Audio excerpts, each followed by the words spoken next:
Howdy my Scorpio, and welcome to your June 2015 Taroscope readings with me. Wherever you are around the world, sit back for a few minutes and treat yourself to spending a bit of time contemplating what's going on with you and in and around your life.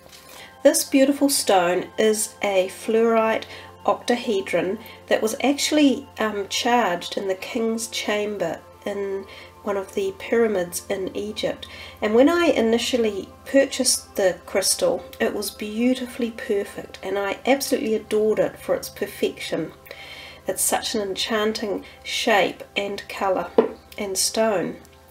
But lo and behold, over a period of time it became fractured and started to show imperfections, and at first I was perhaps bothered by this because I had initially got or purchased such a beautiful perfect stone. But I came to accept that I needed to accept its imperfections, and that however they occurred and for whatever reason they were significant to the crystal itself and the energy that it gave off. So I think for the month of June I seem to be focusing on imperfections and our own imperfections, and how important it is to be able to accept them and connect with them, because they are part of us. And if we try to hide our imperfections, we often end up with almost a dual situation occurring in our lives. So I think June is part of acceptance and tolerance of ourselves and others' imperfections. But anyhow, let's see how your reading manifests. So here we are, Scorpio. 4 cards. The 10 of Pentacles. Interestingly, it has come out reversed, so I'll work with it that way. The 3 of Swords, the 4 of Cups, and the Ace of Cups. So guys, no major arcanas showing up at this stage in your reading for June. 2 cups here at the end, and also the heart one, which I often refer to as relationship energy. So it feels as though there may be a bit of relationship issue going on with you guys in June. And this one here, your pentacle, which has turned up reversed, the 10 of Pentacles, will some readers choose to look into reversed issues, and others just say the card has the exact same inference or meaning or message, but that it emphasizes it a little bit. So I'll work from both perspectives, and you guys will decide which one actually suits you the most. So it gives you a lot of options as to what's going to actually happen and flow with this card in June. If it were upright, it actually means stable, prosperous family environmental vibration. So that's the essence that this card gives off. There's happy people in it. There's an older man sitting here watching possibly his children in a state of happiness and harmony. He has a couple of pets here around as well, and of course the 10 Pentacles. In fact, there even appear to be probably grandchildren involved. So he finds himself sated and feeling very content with life in general, and his financial status, and how he has earned perhaps money and a degree of wealth, not necessarily just financial, but wealth of knowledge and acceptance, and people coming to him, looking up to him, which is what the card is about. So when we see this reversal, it's as if, from my perspective, it's all falling away. So something feels as though it's disconnect or discombobulated in June, as if there could be something around your finances or established relationships that seem to go up the wrong way. So that's a feeling that that card portrays. So you bear in mind, you can take it either way. You can analyze it as being the card upright and re-emphasizing that energy, or it could be perhaps the other way. I'll be interested to know when you leave your comments and feedback, because I know so many of you do, and I really appreciate that. I'll be interested to know which way that card plays out for the majority of you listening for the month of June. If it were upright health-wise, it would also give off this beneficial feeling of just general overall good health. Facing downward again, there could be a possibility of feeling just a bit generally blah. So we'll see. Now we come to this one, the Three of Swords. It's come out a little bit in June. I think this might be the third reading, so that's an interesting conundrum. It often represents emotional turbulence within relationships, and it can represent the energy of three people within a relationship, or a misunderstanding between a few people, hurt words or painful feeling. It can be problematic issues that are being resolved or going to be worked on. I mean, it's not necessarily the endings of everything, but it does insinuate that there requires to be work done at the heart level or the relationship level to sort something out. If you don't sort it out, it probably will break apart and move away. The other way I tend to look at this card is physical cardiovascular health. So for a lot of you, go and get a health checkup, or make sure that you're doing all the right things to have good heart health, such as looking around your omega oil levels, eating well and exercising well. Low blood pressure, check that all out. It doesn't do any harm to have sort of, I don't know, yearly checkups most definitely, but even in between that for things like blood pressure, glucose levels, for diabetic issues and possibly those related type issues. So I think it's very much a health message card as well as a relationship message. You're either going to have to do some work at healing a relationship, or you are going to literally let it walk out the door. So we come to this card here and we see the Four of Cups. Now it has a similar feeling, if you like, to this, almost as if this person sitting here is going, no, don't want a bar of it, no, stuff off, I'm not interested. There's something being handed to them, but they either can't see the value in it, or they're not interested in seeing the value. And sometimes it's considered a card where you're not being grateful for what's in your life, that you're looking beyond the scope of where everything sits in your life, as if to say, I'm just dissatisfied. But sometimes we don't see hard enough, or we don't look hard enough at what we already have within our life. I'm actually just going to turn my window shades a little bit to stop that light coming in on the cards, because it's a little bit distracting. There we are, that's a bit better to look at.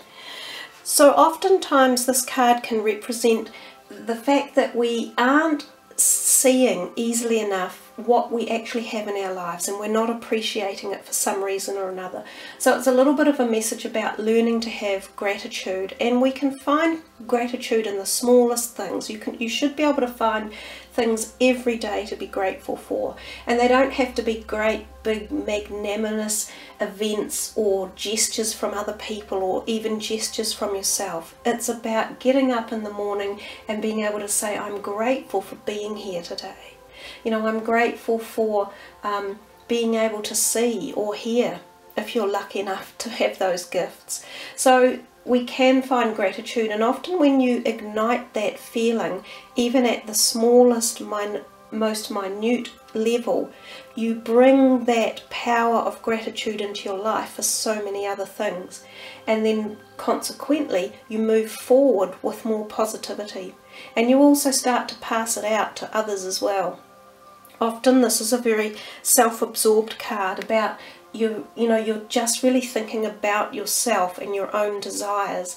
And although that is, we are here on this planet in our bodies and our life to live for ourselves, or to live our own life, there's also a huge component that revolves around the capacity of looking beyond just ourselves.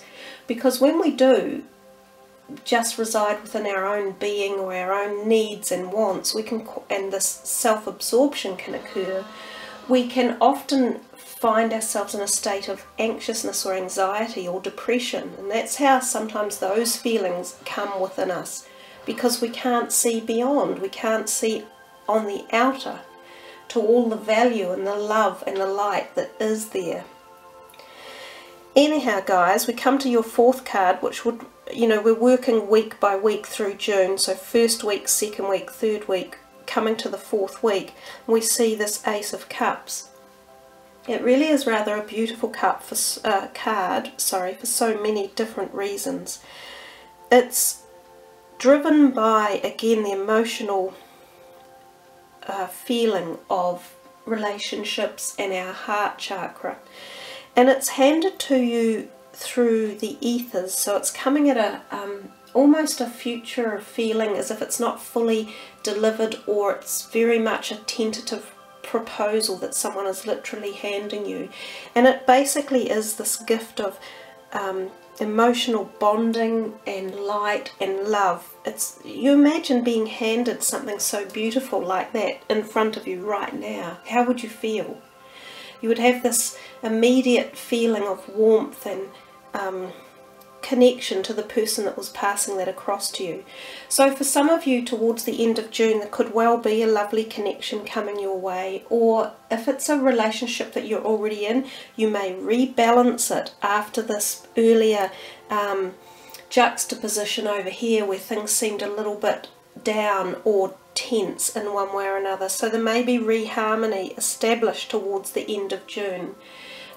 The other possibility is it can have to do with creativity at various levels. So it can be creativity of new ideas that come to your mind for anything. It could be work or projects that you're doing, or just your future path, even where you want to go or how you want to get there.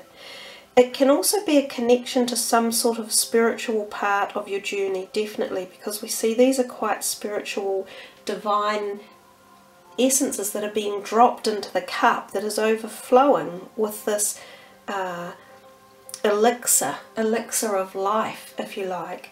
So it is truly a beautiful card to get, and I think for every perspective it is a positive omen. So health-wise, even your health would be picking up and balancing out.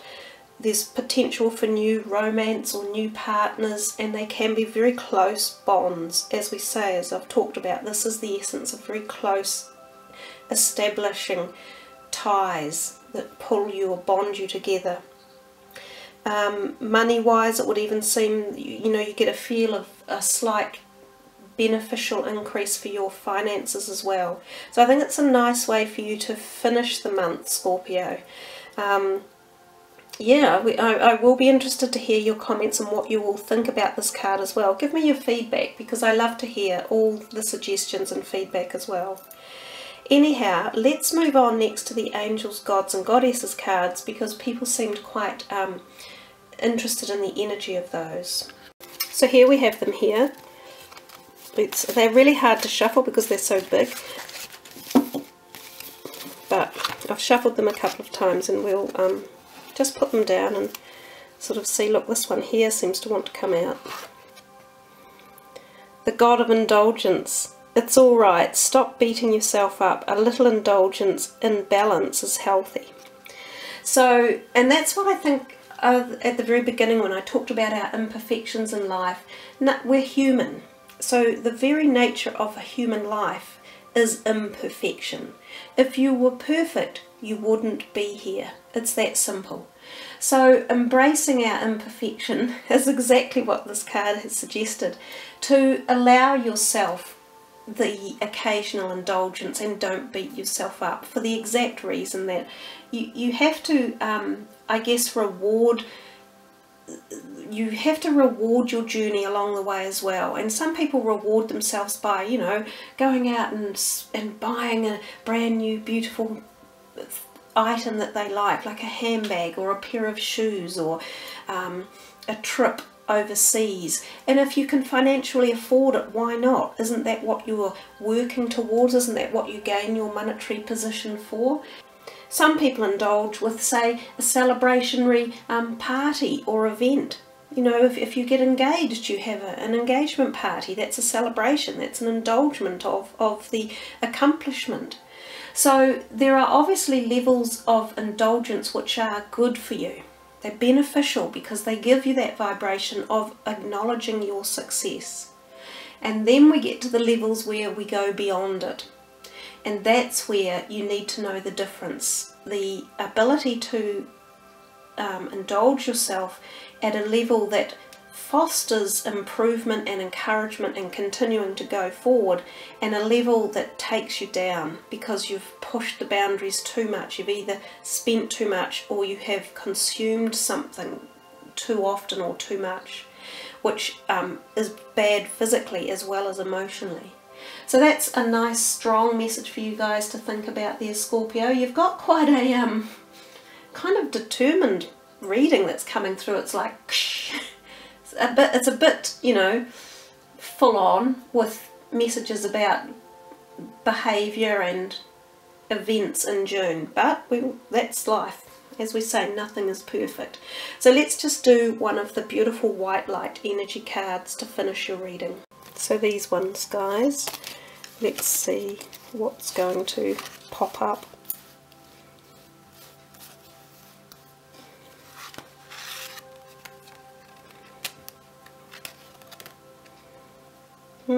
Well, that's a beautiful one to have. In fact, you've got two, so I'll have a look at the one underneath as well. But Haniel, courage. Wow, that really does work, doesn't it, with some of the other energies that were coming through, and just talking about being honest to yourself. Courage is coming through to you via Haniel, who's someone that you can call upon for the month, the energies of Haniel. This is the red sacral energy, which is your base chakra, which often helps to ground us, and it's also the energy where we have the flight and fight mode. It's our sexuality component as well.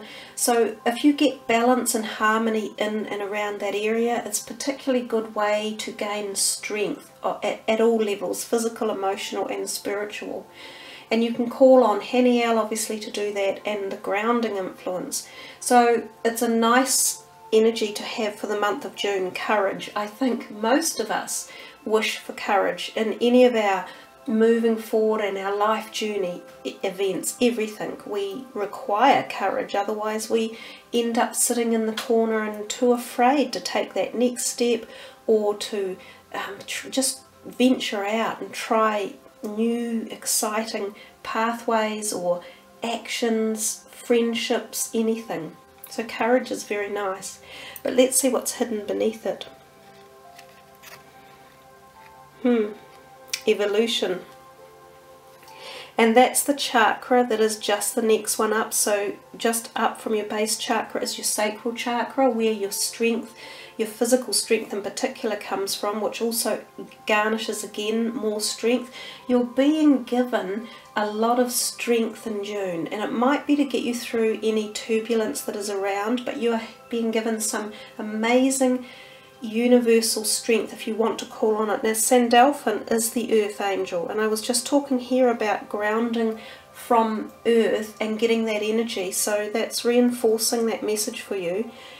This evolution is part of your life's journey, and I said at the beginning that you didn't have any major arcana cards yet, and I feel that the evolution is a very major arcana card for you. It's like your DNA is slowly changing. There's changes going on in you at a very deep level, and they're possibly really slow, and just this evolution is many lifetimes. So I think for some of you who are interested in this or understand about it, about the karmic issues and about past life issues, some of you are reconnecting with parts of your previous lives, and they're bits and pieces that are all coming together slowly, but eventually the whole lot will meld together for you, and you'll be able to understand your journey a bit more, and events that take place, and why certain things happen, and why you end up in a certain place feeling in a particular way. So these were very big here for you at the end, and as well as the goddess cards. This is the part of the reading that you can really uplift and connect with and utilize for exactly for courage and strength. Really nice deep stuff, Scorpio, which again doesn't surprise me because you guys are the epitome of life and death and rebirth. It's what you're a very karmic related sign. So I think a lot of stuff that happens in your lives are really intense anyhow. So there we are, Scorpio. All the best for June. Kapow. You know, like... So guys, have a great June. Keep safe everyone, and much love to you all. Kia kaha.